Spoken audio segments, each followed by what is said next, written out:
Perlu saya sampaikan bahwa sejak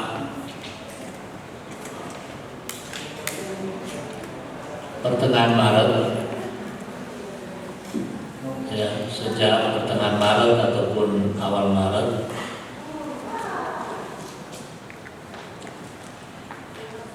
kita di Provinsi Sulawesi Utara dan di Kabupaten Minahasa sudah mengadakan berbagai langkah-langkah sesuai dengan baik instruksi Presiden, baik keputusan Presiden, begitu juga instruksi Mendagri, surat edaran Mendagri maupun surat edaran Menteri Keuangan, juga dari Badan Nasional Penanggulangan Bencana selaku Ketua Gugus Tugas Penanganan COVID-19, maka Kabupaten Minahasa sudah menerbitkan juga instruksi, himbauan, surat keputusan dan surat edaran yang kesemuanya terkait dengan penanganan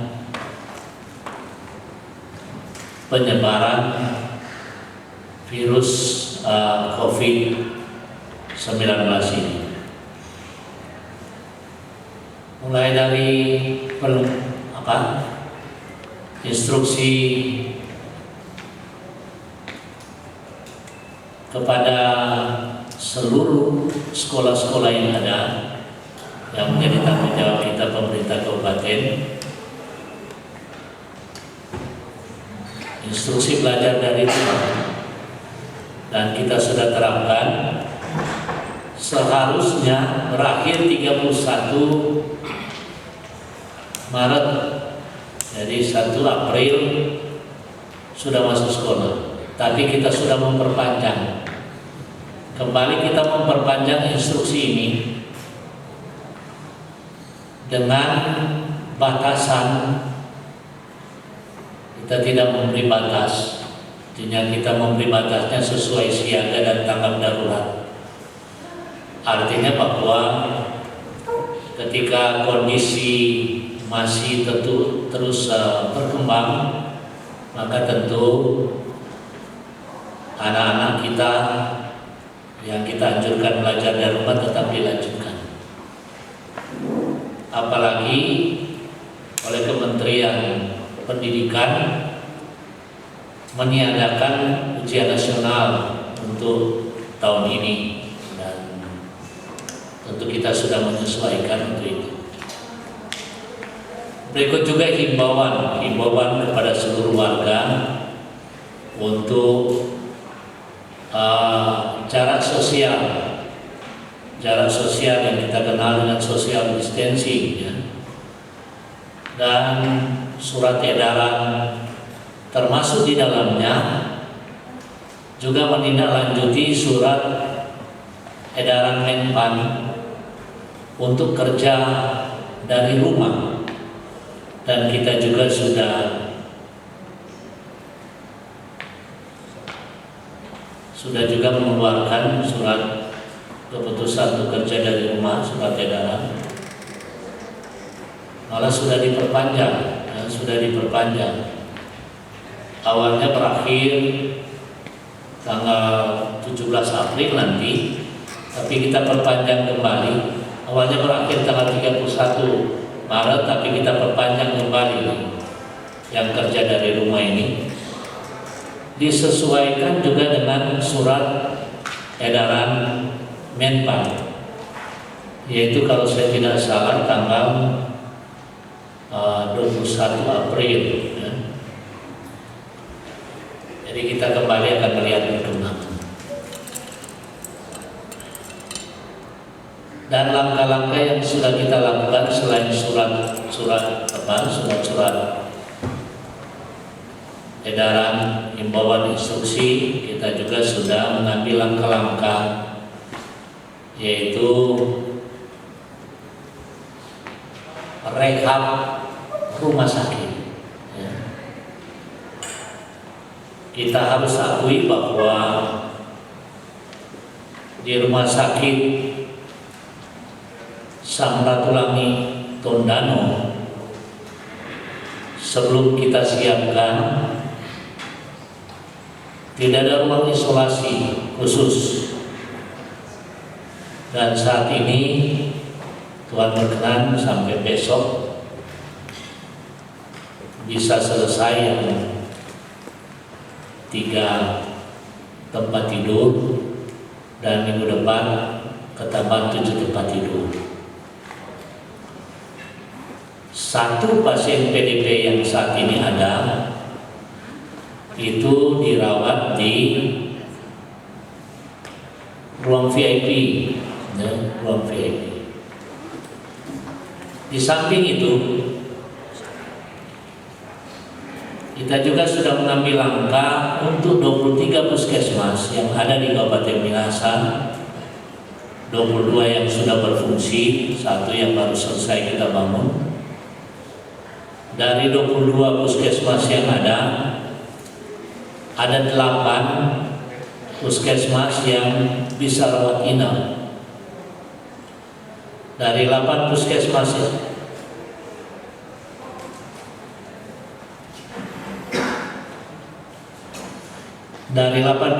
yang bisa rawat inap, juga kita mengusahakan setiap puskesmas dari 8 ini 1 ruang isolasi.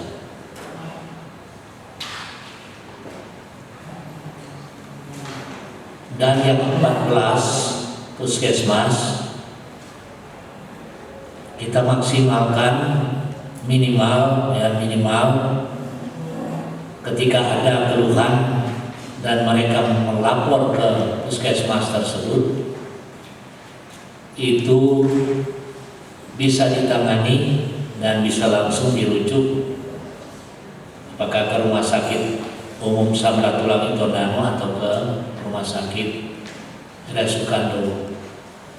Karena apa? Karena kita di Provinsi Sulawesi Utara dari 15 kabupaten kota yang ada, hanya 4 rumah sakit rujukan. Karena untuk menjamin ruang isolasi itu harus ada, atau istilahnya tekanan negatif. Tekanan negatif itu kalau dibuat lama, tapi bisa dibantu dengan alat yang namanya HEPA filter. Jadi ini juga di puskesmas kita juga memesan 2 ventilator. Ventilator ini alat bantu pernafasan. Ini ventilator. Di samping itu yang sulit juga dicari yaitu masker. Ini masker. Kita juga sudah berusaha memesan, tapi ada anjuran dari Pak Gubernur kemarin dan hasil rapat juga dengan Pak Gubernur dengan para bupati wali kota. Saat ini kita mau coba berdayakan di desa-desa, di kelurahan bagi para penjahit kita untuk membuat masker yang nanti dibeli oleh kita, oleh pemerintah. Dibuat di desa, diupayakan dibeli oleh pemerintah desa, pemerintah kelurahan, dan juga oleh kita baik itu lewat APBD. Jadi ini langkah-langkah yang sudah kita lakukan, dan kita sudah memproses pergeseran anggaran. Ya. Pertama itu jumlahnya sekitar 10,5 miliar. Dikhususkan untuk Dinas Kesehatan, Rumah Sakit Samratulangi, dan juga Dinas Pendidikan. Kenapa Dinas Pendidikan? Karena kita punya sekolah 775 dengan rincian 308 TK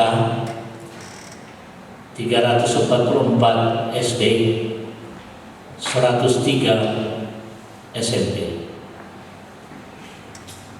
Kita sudah menginstruksikan semua kepala sekolah mengadakan sarana cuci tangan, jadi TOM. Itu sudah dilakukan. Nah, itu kita adakan pergeseran untuk 3 dinas ini. Tahap kedua, kita juga sedang memproses pergeseran tahap kedua. Ini yang disebut oleh Bapak Presiden, oleh Bapak Gubernur, itu social safety net. Karena dampak dari darurat kesehatan ini, darurat bencana kesehatan ini yaitu COVID-19, banyak usaha-usaha yang atau banyak pekerja kita yang kehilangan pekerjaan. Pemerintah lewat kebijakan Bapak Presiden, pemerintah provinsi lewat kebijakan Bapak Gubernur, PDSK, dan Pak Wakil Gubernur, dan kita kabupaten. Hitungan kita yang terakhir,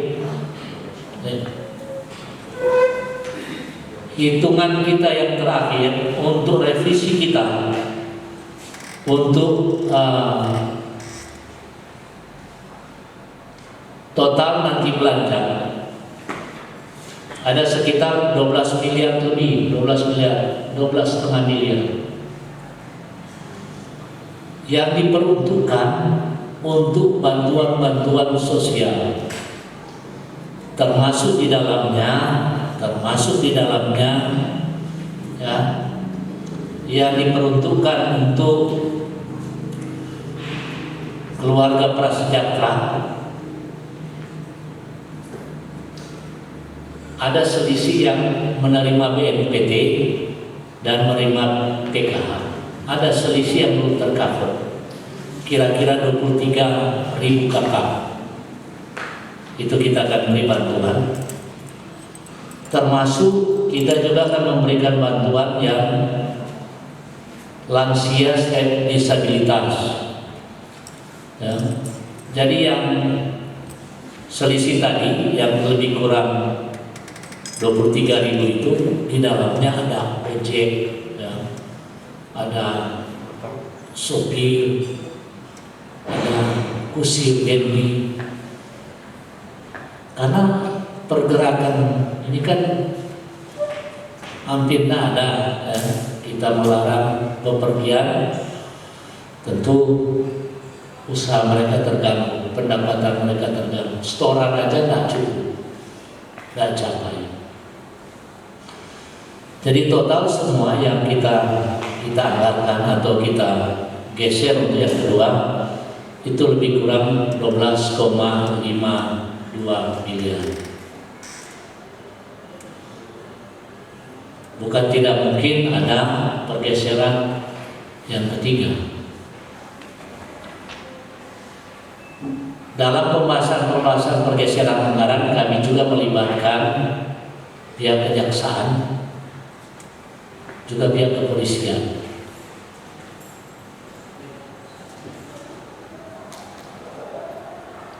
Kemarin kami mengadakan rapat Forkopimda lewat video conference, menyepakati beberapa hal.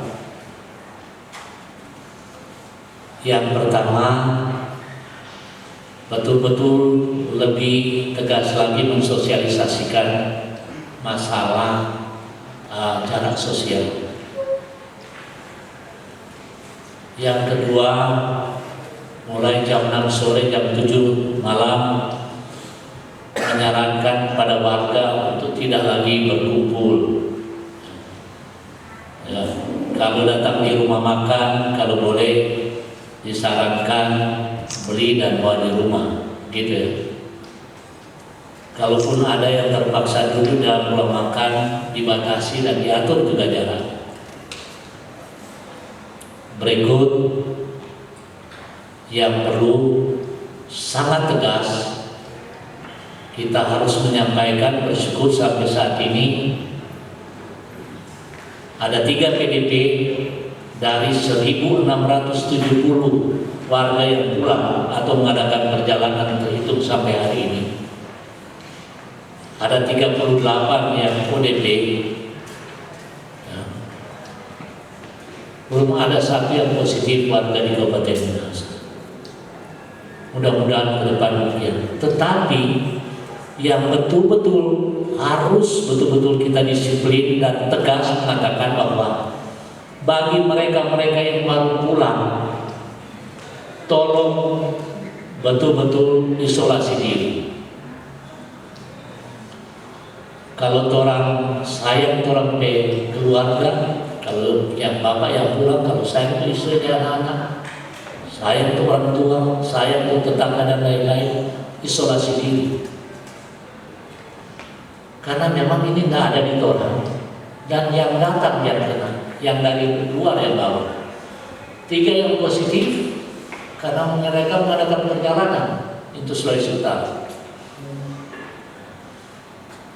Jadi saya mohon kepada rekan-rekan wartawan-wartawati, rekan pers, sosialisasikan betul-betul ini bahwa tolong isolasi diri. Apalagi kalau dari wilayah-wilayah yang sudah red area, daerah merah, ya, dari Jakarta, dari beberapa tempat di Jawa, dan yang dari luar negeri. Berikut juga yang kita putuskan dengan teman-teman Forkopimda, di samping tadi sudah pergeseran anggaran, penyaluran itu harus betul-betul dimonitor oleh Satgas gabungan antara pemerintah kabupaten, camat dan desa kelurahan, tetapi juga ada unsur kepolisian atau TNI Polri supaya tidak salah sasaran, ya. Muka sepatu api Pak D, ya. Muka sepatu api Pak C. Nah, ini yang bahaya, ya. Jadi begitu. Kita ada 100 ton beras dan kita hitung-hitung masih kurang karena dibutuhkan 104 ton kalau tidak salah untuk tahap pertama yang akan disalurkan. Di samping itu kita akan menambah minyak kelapa dari India. Langsung ini karena juga komputer. Minyak kelapa, telur, ya.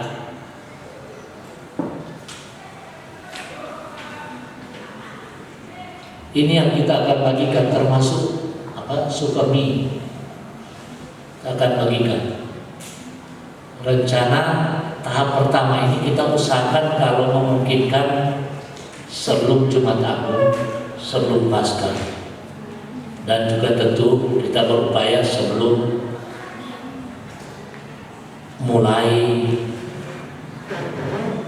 memasuki bulan Ramadan bagi rekan-rekan Muslim, ya. Dan kita program ini kita akan lakukan untuk sementara baru 2 kali, 2 tahap. Tapi kalau berkepanjangan tentu kita akan memperpanjang atau menambah bantuan. Waktu dengan atau tadi kita juga baru selesai video conference dengan Kementerian Dalam Negeri. Intinya bahwa dana apapun yang ada di APBD selain dana alokasi khusus infrastruktur dapat kita gunakan untuk penanganan COVID. Itu tadi. Dapat kita geser yang hanya dilaporkan ke Dewan. Tapi kita dengan Dewan hubungan kita sangat baik. Jadi kalau kita tidak hanya melaporkan, tapi kita meminta juga persetujuan supaya semua baik. Dan dalam pembahasan kita juga melibatkan kejaksaan dan kepolisian. Tinggal yang riskan ini yang penyaluran seperti yang saya sampaikan tadi. hadir, betul-betul perlu diawasi. Dan saya mohon juga teman-teman media awasi ini supaya tidak ada penyimpangan ketika penyaluran pada warga. Jangan kalau cuma jatah singgah di satu rumah, maksudnya cuma satu bungkus, 5 bungkus di situ kan, atau maksudnya cuma 5 kilo, 25 kilo tuh di satu tamu. Ya, tapi saya berharap tidaklah demikian karena kita semua tahu dan prihatin dengan kondisi ini. Termasuk di dalamnya kalau kebijakan pusat yang PKH biasa 3 bulan 1 kali dan BNPT 3 bulan 1 kali, sekarang kurang per bulan dan dimajukan. Begitu juga kita bantuan pada tokoh-tokoh agama biasa 3 bulan 1 kali, mulai April ini kita cairkan per bulan. Dan juga kita juga akan melihat,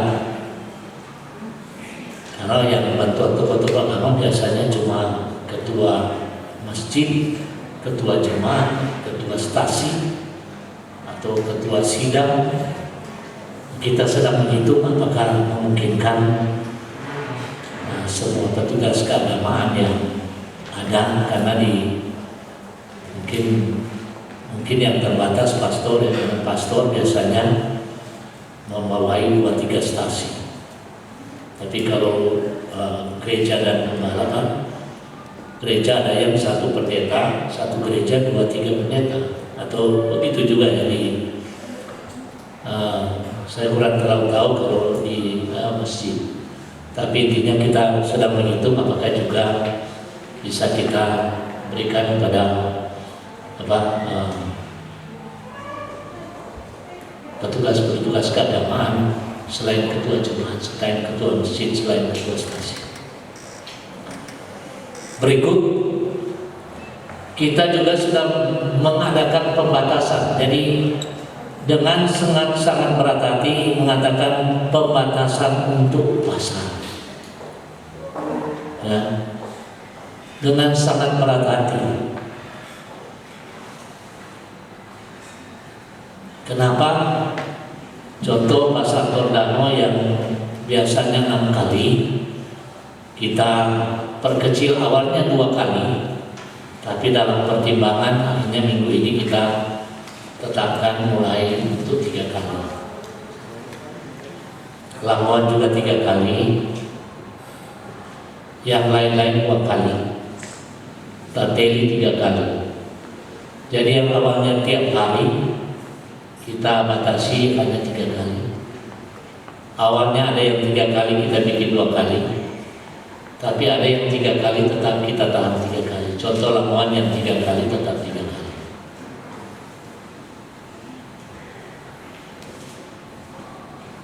Memang banyak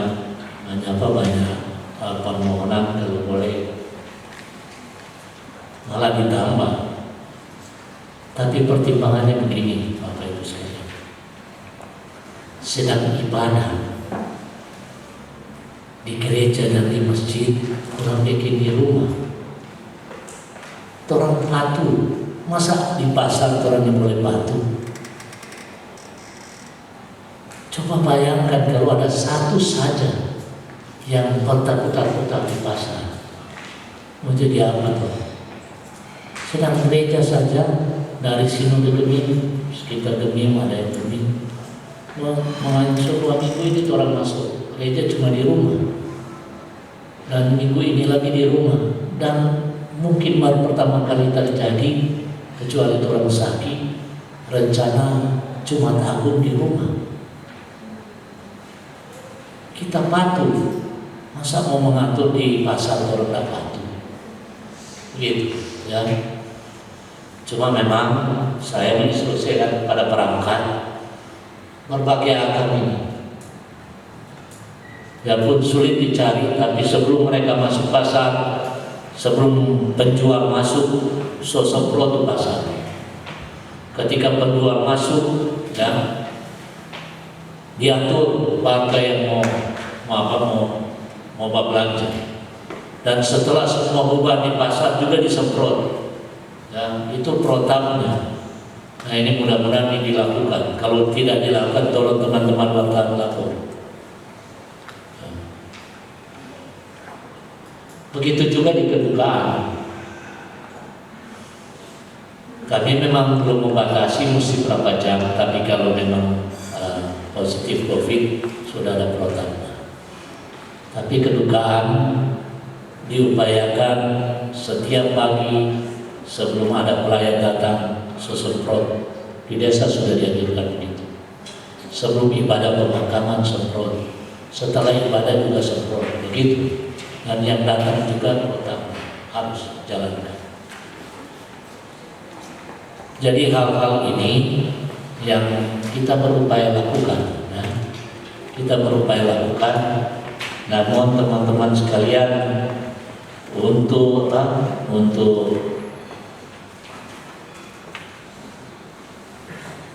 teman-teman sekalian untuk mensosialisasikan ini. Termasuk di dalamnya saya juga karena petugas juga punya keterbatasan, ya. Jadi para petugas juga kita upayakan bantu. Dan saya juga menyampaikan kepada Ibu Kabak, termasuk juga rekan-rekan wartawan, supaya tolong cek. Ini bukan lip service. Kita suruh itu perlu tambah barang berapa, tapi sangat terbatas, ya. Supaya pemberitaan kita, frekuensi pemberitaan kita bisa boleh meningkat dengan kandungan isinya adalah edukasi. Isinya untuk memotivasi yang positif. Jangan terlalu negatif terus. Kita saja 2 minggu lebihnya keluar karena paranoid, karena pulang dari Malang takut, begitu. Dan kita disiplin untuk tidak banyak keluar. Kita habis ujian 3 hari kemudian, 4 hari kemudian close itu universitas, close. Muncul sudah sempat ujian, tapi takut kaget. Bayangkan sampai 500 GPK dan kesehatan langsung tutup. Begitu. Dan orang berdua sudah tidak ada masalah. Jadi begitu rekan-rekan sekalian, sekali lagi karena ini masih bergulir, tolong dicek semua Ibu Kabak. Dan kita ini mau dengan ada keluhan, apalagi potong-potong, apalagi tahan-tahan. Nah, ada bupatinya begitu, ya. Makin juga tak begitu. Jadi percepat semuanya pencairan. Makin cepat itu dari keluar untuk bisa dimanfaatkan belanja di rumah dan lain-lain makin baik. Ya. Apalagi itu orang kalau umat Kristen ini menuju sengsara kalau rekan-rekan Muslim mau masuk bulan Ramadan. Ya. Hal-hal itu yang mudah-mudahan ada yang lupa dari apa yang kita sampaikan, karena ini kertas sudah muncul setelah kelar. Menurut Ibu Bupati masih banyak yang saya kira itu rekan-rekan sekalian. Dan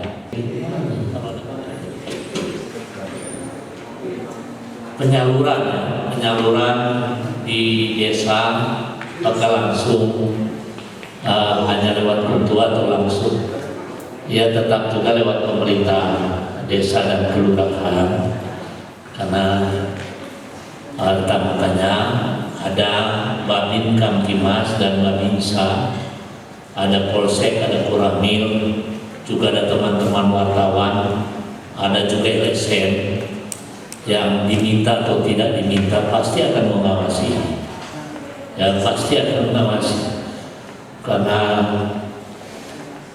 bantuan-bantuan begini kalau tidak diawasi seperti yang saya sampaikan tadi bisa berbahaya. Ada yang memang benar-benar, tapi pasti ada saja yang punya pikiran-pikiran negatif, dan ada saja mudah-mudahan oknum satu dua, sehingga tidak akan mengakibatkan bantuan-bantuan ini yang mestinya seperti saya sampaikan tadi ke A dan B malah ke C dan D. Ya. Berikut